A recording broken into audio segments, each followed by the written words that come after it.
Malta is the largest shipping registry in Europe and the sixth largest in the world. Particularly, it is the largest shipping registry in Europe for super-yachts. In your opinion, what is this attributed to?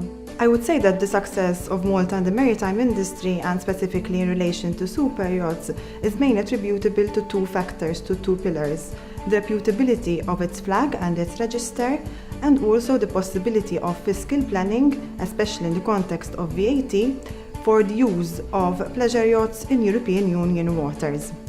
Focusing on the flag, Malta provides for a straightforward registration and renewal process, which includes also the registration and deletion of mortgages, which are important in the context of financing for the purchase of yachts. We have competitive registration and renewal fees. There are no nationality requirements in the cases of masters and crew members. Specifically in the context of pleasure yachts, there are minimal technical requirements, therefore giving a free hand to boat owners to design their yachts. We have a flag state inspectorate, which ensures adherence to international standards and therefore enhancing the reputability of the flag. And also the register has a 24-hour service, which is useful in case of urgency and emergency.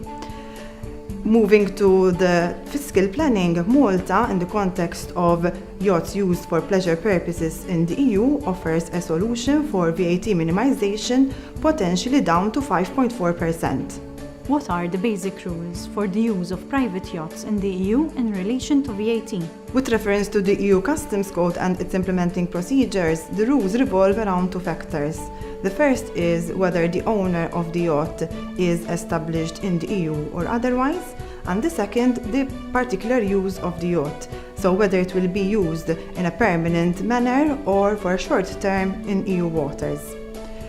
In those cases where the yacht is owned by a person or entity established outside the EU and it will be sailed for a short term in EU waters, the yacht can be brought in and sailed in the EU without customs duty or value-added tax VAT needing to be paid. In such a case, the yacht is put under a temporary importation regime. Once put under temporary importation regime, the yacht can freely circulate in the EU without the need of any further formalities, but for a limited period of 18 months. In those cases then, when the yacht is used in a permanent manner in the EU, or irrespective of the use, when the yacht is owned by a person or entity established within the EU, VAT implications arise.